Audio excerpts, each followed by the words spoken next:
Imagine कीजिए, आप अपने दोस्तों के साथ बैठकर एक नया फ़ोन खरीदने की प्लानिंग कर रहे हैं। अचानक आपको सोशल मीडिया पर उसी फ़ोन के ऐड दिखने लगते हैं। क्या यह सिर्फ कोइंसिडेंस है या फिर कोई साइकोलॉजिकल गेम? किताब द सोशल एनिमल यही सिखाती है कि हम सोचते हैं कि हम अपने फैसले खुद लेते हैं, लेकिन असल में हमारे फैसले समाज, रिश्तों और यहाँ तक कि हमारी अनजानी धारणाओं द्वारा तय होते हैं।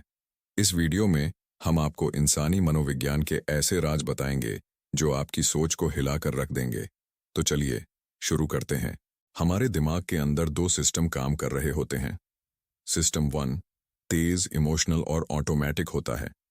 यह सिस्टम हमारे त्वरित फैसलों के लिए जिम्मेदार है।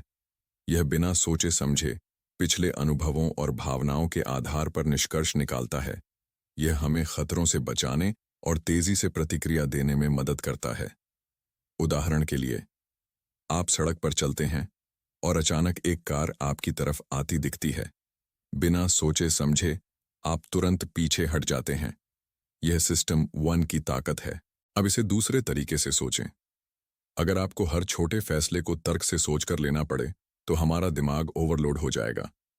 इसलिए सिस्टम 1 हमें ऊर्जा बचाने और तेजी से प्रतिक्रिया देने में मदद करता है। लेकिन क्या यह हमेशा सही होता है? नहीं।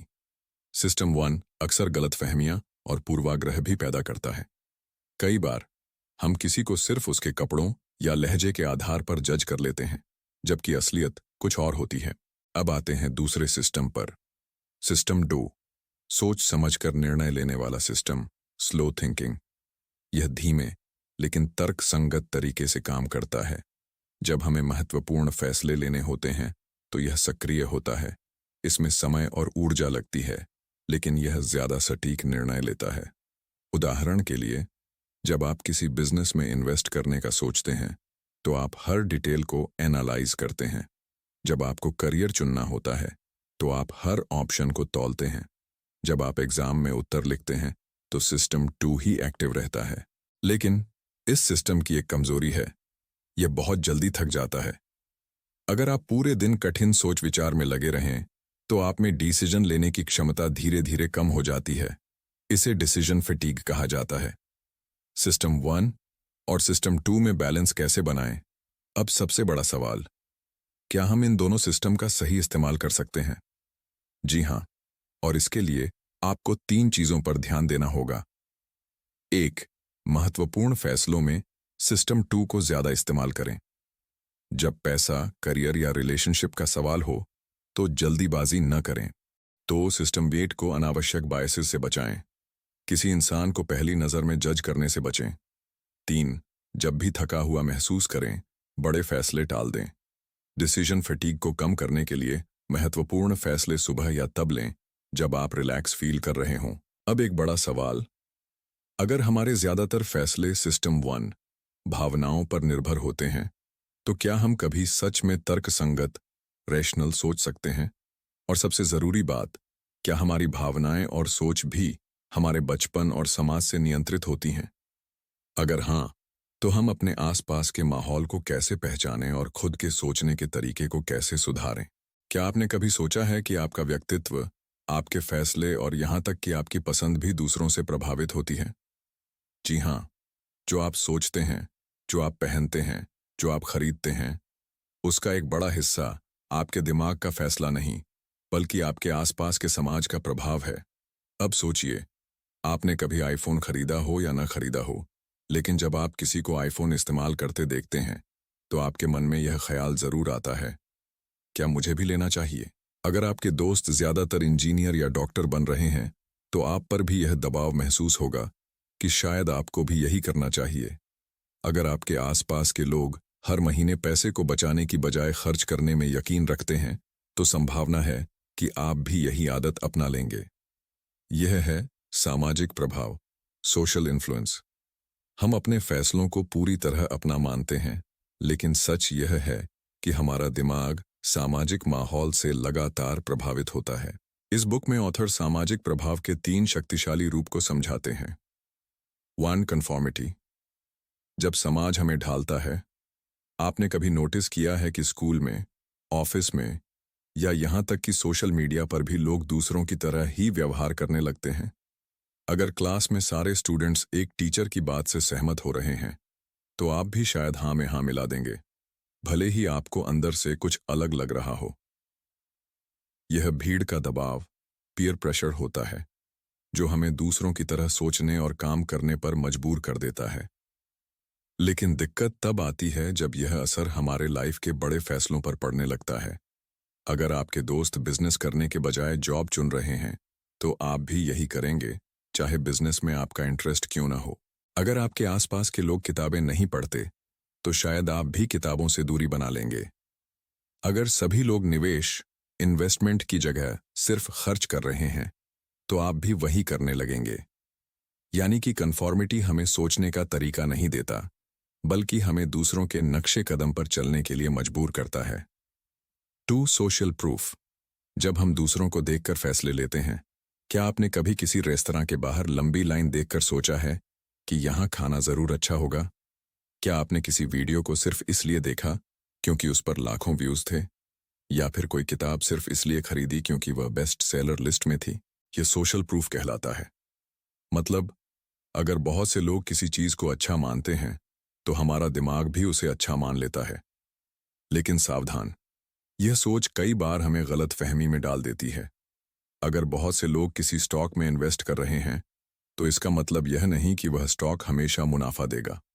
अगर किसी कोचिंग सेंटर में भीड़ लगी है, तो इसका मतलब यह नहीं कि वह सेंटर सबसे बेहतर होगा। अगर कोई सेलिब्रिटी किसी ब्रांड को प्रमोट कर रहा है, तो जरूरी नहीं कि वह प्रोडक्ट सच में उतना ही अच्छा हो। सोशल प्रूफ का इस्तेमाल करना समझदारी है, लेकिन बिना सोचे समझे किसी चीज को फॉलो करना गलत हो सकता है। 3 ऑथोरिटी बायस। जब हम बड़े नाम को सच मान लेते हैं, क्या आपने कभी बिना तर्क किए किसी गुरु या विशेषज्ञ की बात मान ली? क्या आपको ऐसा लगता है कि अगर कोई सफल इंसान कुछ कह रहा है, तो वह हमेशा सही होगा? क्या आपने कभी सोचा कि बड़े नेता, बड़े बिजनेसमैन या बड़े मोटिवेशनल स्पीकर जो कहते हैं, वो क्या सच में हर किसी के लिए काम करता है? यह ऑथोरिटी बायस कहलाता है।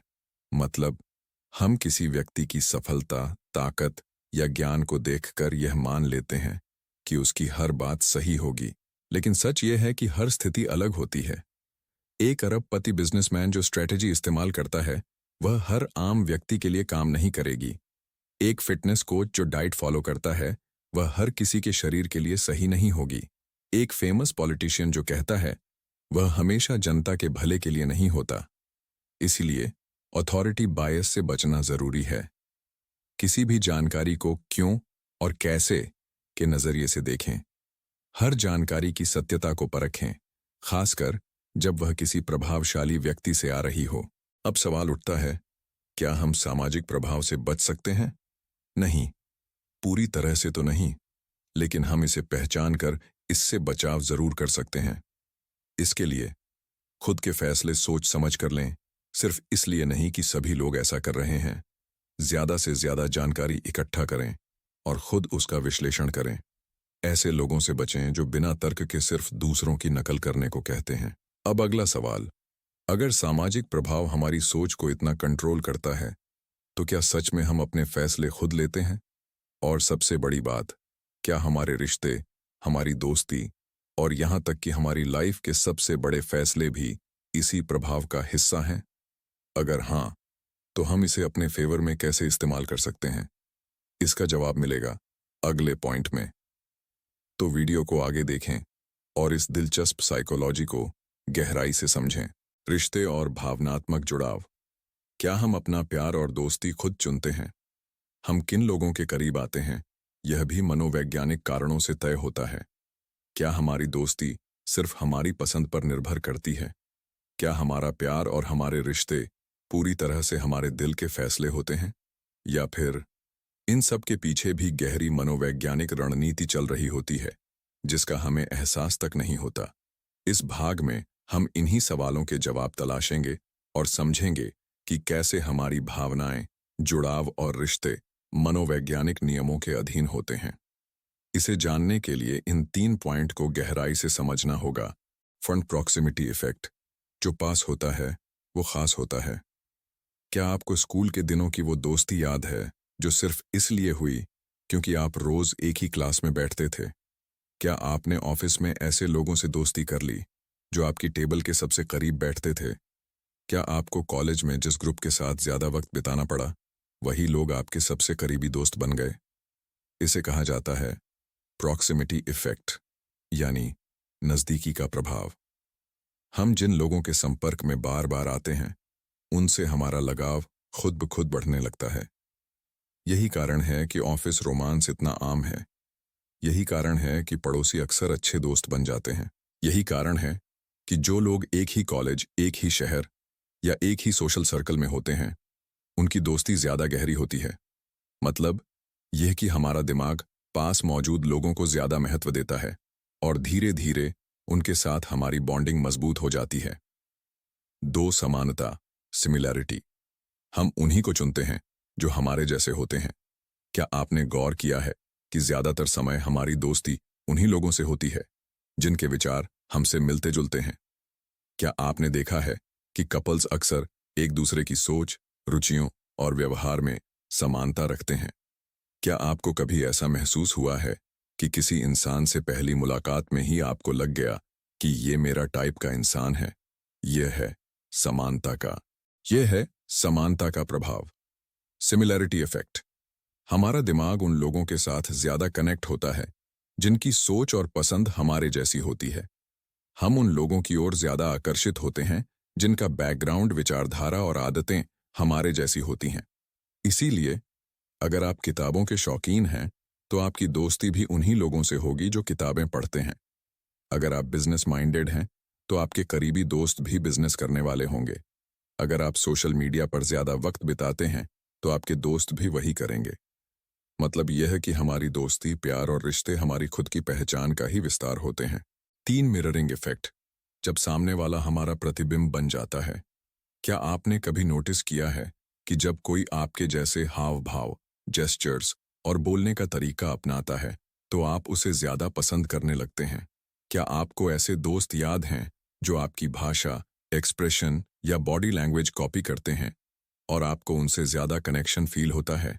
इसे कहा जाता है मिररिंग इफेक्ट, यानी जब सामने वाला हमें ही रिफ्लेक्ट करने लगता है। जब कोई हमारी तरह बात करता है, हमारी तरह हंसता है, हमारी तरह रिएक्ट करता है तो हमारा दिमाग उसे अपने जैसा मानने लगता है। इससे एक अनकही बॉन्डिंग बनती है जिससे हम सामने वाले व्यक्ति को ज्यादा पसंद करने लगते हैं। इसीलिए अच्छे सेल्स पर्सन और लीडर्स अक्सर सामने वाले की बॉडी लैंग्वेज और बोलने के तरीके को मिरर करते हैं ताकि वे जल्दी कनेक्शन बना सकें। कपल्स जो एक दूसरे के हाव भाव कॉपी करते हैं उनके रिश्ते मजबूत होते हैं। इंटरव्यू और बिजनेस मीटिंग्स में अगर आप सामने वाले के हाव भाव को हल्का सा कॉपी करें तो आपके सक्सेस की संभावना बढ़ जाती है।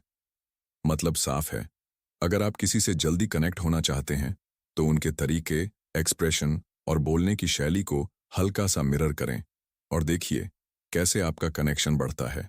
4, प्यार और रिश्तों की साइकोलॉजी। यह दिल का मामला है या दिमाग का खेल? क्या प्यार सिर्फ एक इमोशन है या यह भी साइकोलॉजी के नियमों के तहत आता है? क्या हमारी पसंद और अट्रैक्शन वास्तव में हमारा फैसला होता है या हमारा दिमाग और समाज इसे कंट्रोल करता है? साइकोलॉजी कहती है कि प्यार 3 मुख्य तत्वों पर आधारित होता है। प्रॉक्सिमिटी, यानी जिस इंसान से हम बार बार मिलते हैं उसकी ओर हमारा झुकाव बढ़ता जाता है। समानता, सिमिलैरिटी, यानी हम उन्हीं लोगों की ओर आकर्षित होते हैं जो हमारे जैसे होते हैं।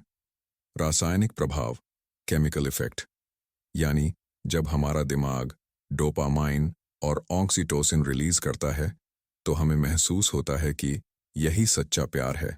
अब सवाल उठता है, अगर प्यार भी साइकोलॉजी का एक हिस्सा है तो क्या हम इसे नियंत्रित कर सकते हैं? क्या हम यह तय कर सकते हैं कि हमें किससे प्यार होगा और किससे नहीं? या फिर प्यार और रिश्ते पूरी तरह से हमारे दिमाग के केमिकल्स और समाज की बनावट पर निर्भर करते हैं? अब सबसे बड़ा सवाल, क्या हम अपने रिश्तों को बेहतर बनाने के लिए इन मनोवैज्ञानिक प्रभावों का इस्तेमाल कर सकते हैं? और अगर हाँ, तो क्या यह दूसरों को प्रभावित करने की मैनिपुलेशन मानी जाएगी या यह एक समझदारी भरा फैसला होगा? हम इस सोशल मैनिपुलेशन और इमोशनल इंटेलिजेंस की असली ताकत को डीकोड करते हैं। चैप्टर नंबर 4, सामाजिक हेरफेर, सोशल मैनिपुलेशन। क्या आपको कभी ऐसा महसूस हुआ है कि कोई इंसान आपकी सोच को प्रभावित कर रहा है, लेकिन आपको इसका पता भी नहीं चल रहा? क्या आपने कभी बिना सोचे समझे किसी की बात मान ली, सिर्फ इसलिए क्योंकि वह बहुत कॉन्फिडेंट लग रहा था? क्या आपको कभी ऐसा लगा कि आपके आसपास के लोग आपके फैसलों को इस तरह से मोड़ रहे हैं कि आपको लगने लगे कि यह आपका ही फैसला है?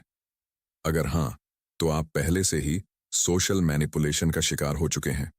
लेकिन घबराने की बात नहीं है, क्योंकि यह साइकोलॉजी का ही एक हिस्सा है और इसे समझना आपके लिए बेहद जरूरी है। इन पॉइंट्स को ध्यान से सुनिए। एक सोशल मैनिपुलेशन क्या है? मैनिपुलेशन का सीधा मतलब है दूसरों के विचारों और फैसलों को इस तरह से प्रभावित करना कि उन्हें यह महसूस न हो कि वे प्रभावित हो रहे हैं। यह एक सीक्रेट पावर है जिसे कुछ लोग अच्छे उद्देश्यों के लिए इस्तेमाल करते हैं, जैसे कि नेतृत्व करना, किसी को प्रेरित करना या सही दिशा दिखाना। लेकिन कुछ लोग इसे गलत तरीकों से भी इस्तेमाल करते हैं, जैसे कि किसी को धोखा देना, उसका फायदा उठाना या उसे बेवकूफ बनाना। अब सवाल उठता है, आप इसे कैसे पहचानेंगे और इससे कैसे बच सकते हैं? तो गिल्ट ट्रिपिंग। Guilt tripping. अगर तुम मेरे दोस्त होते तो तुम मेरी मदद जरूर करते। क्या आपने कभी किसी को यह कहते सुना है, अगर तुम मुझसे सच्चा प्यार करते तो तुम यह काम जरूर करते? अगर तुम अच्छे इंसान होते तो तुम मेरी मदद करने से मना नहीं करते। यह है गिल्ट ट्रिपिंग, यानी दूसरे व्यक्ति को अपराध बोध, गिल्ट महसूस कराकर उसे अपनी बात मानने के लिए मजबूर करना। इसे अक्सर रिश्तों में, दोस्ती में और यहां तक कि बिजनेस और पॉलिटिक्स में भी इस्तेमाल किया जाता है।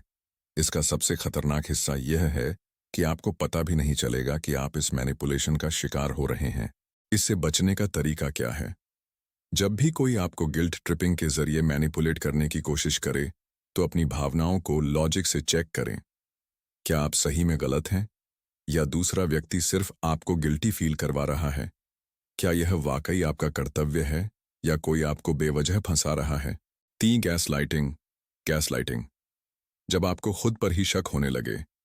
क्या आपको कभी ऐसा महसूस हुआ कि आपने जो कुछ भी देखा या महसूस किया वह सच नहीं था?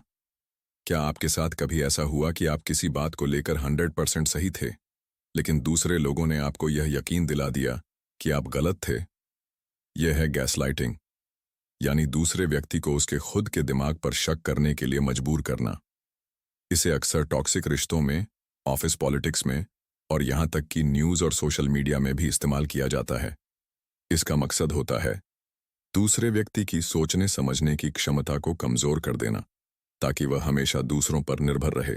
इससे बचने का तरीका क्या है? हमेशा अपने अनुभव और तथ्यों, फैक्ट्स पर भरोसा करें। अगर कोई बार बार आपको कह रहा है कि तुम गलत हो, तो ठंडे दिमाग से सोचिए, क्या सच में आप गलत हैं या सामने वाला आपको भ्रमित करने की कोशिश कर रहा है? For compliment trap. Compliment trap. जब तारीफ भी एक हथियार बन जाती है। क्या आपको कभी किसी ने कहा है, यार तुम तो बहुत स्मार्ट हो, मुझे यकीन है कि तुम यह मुश्किल काम कर लोगे? या फिर तुम तो इतने अच्छे इंसान हो, मुझे पता था कि तुम मेरी मदद करने से मना नहीं करोगे? यह है कॉम्प्लीमेंट ट्रैप, यानी तारीफ का इस्तेमाल करके किसी से अपनी मनचाही चीज करवाना। यह टेक्निक बेहद प्रभावी होती है, क्योंकि हम सभी को तारीफ सुनना पसंद होता है। हमारा दिमाग तारीफ को सकारात्मक तरीके से लेता है और हमें लगता है कि हमें सामने वाले की उम्मीदों पर खरा उतरना चाहिए। इससे बचने का तरीका क्या है? जब भी कोई आपकी तारीफ करके आपसे कोई काम करवाना चाहे, तो पहले सोचिए, क्या यह तारीफ सच्ची है या यह सिर्फ मुझे प्रभावित करने का तरीका है? अब सबसे बड़ा सवाल, अगर लोग हमें इस तरह से मैनिपुलेट कर सकते हैं, तो क्या हम भी इस साइकोलॉजी को सीख कर खुद को बेहतर बना सकते हैं?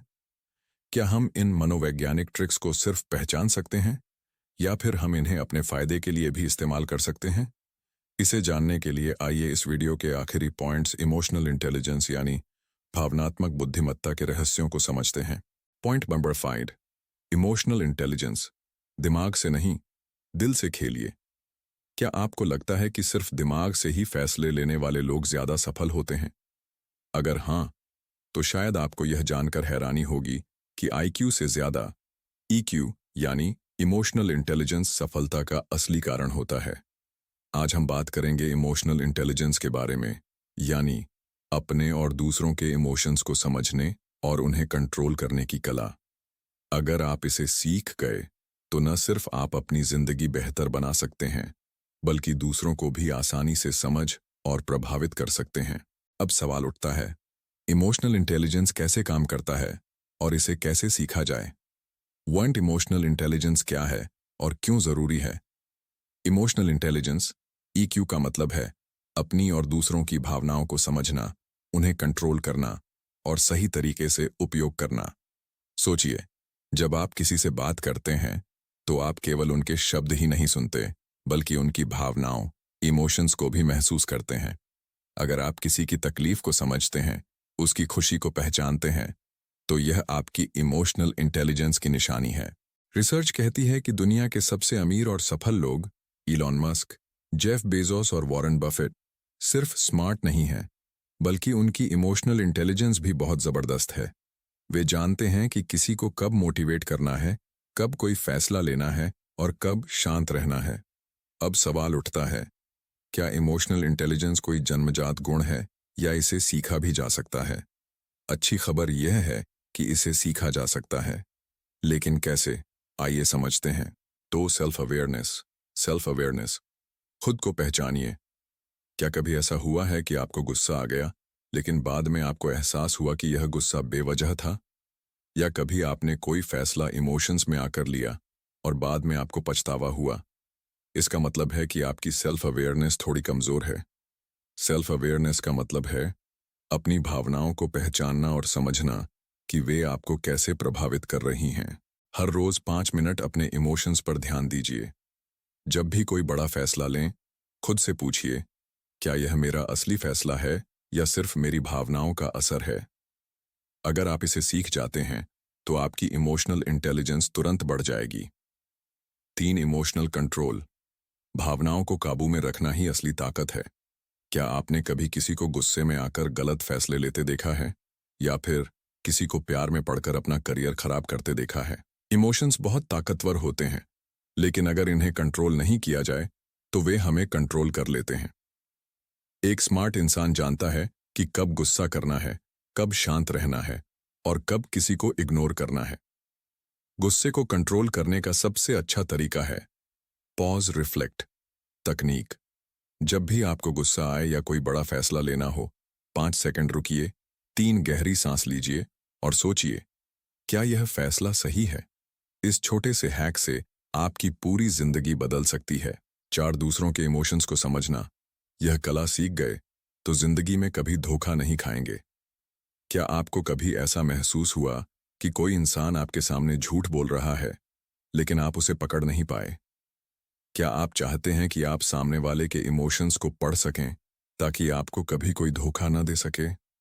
इसका जवाब है एम्पैथी, यानी दूसरों की भावनाओं को गहराई से समझने की क्षमता। अगर आप किसी की आंखों, हाव भाव और आवाज को ध्यान से देखें तो आप उनकी सच्चाई जान सकते हैं। जब कोई झूठ बोलता है तो उसकी आवाज थोड़ी बदल जाती है, उसकी आंखें ज्यादा पलकें झपकाने लगती हैं और उसकी बॉडी लैंग्वेज अनकंफर्टेबल हो जाती है। अब सोचिए, अगर आपको यह समझ आ जाए कि सामने वाला क्या सोच रहा है, तो आप कभी धोखा खाएंगे नहीं। अब सोचिए, अगर आप अपनी भावनाओं को कंट्रोल कर सकते हैं, दूसरों की भावनाओं को समझ सकते हैं और सही समय पर सही फैसला ले सकते हैं, तो आपकी लाइफ कितनी आसान हो जाएगी। अगर आपको यह वीडियो इंटरेस्टिंग, इंफॉर्मेटिव और मोटिवेटिंग लगी तो लाइक और शेयर जरूर करें। और अगर आप इसी तरह साइकोलॉजी, मोटिवेशन और सेल्फ इंप्रूवमेंट से जुड़ी और भी जबरदस्त वीडियो देखना चाहते हैं, तो सब्सक्राइब का बटन जरूर दबाएं और बेल आइकन को भी ऑन कर लें ताकि कोई भी नया वीडियो मिस न हो।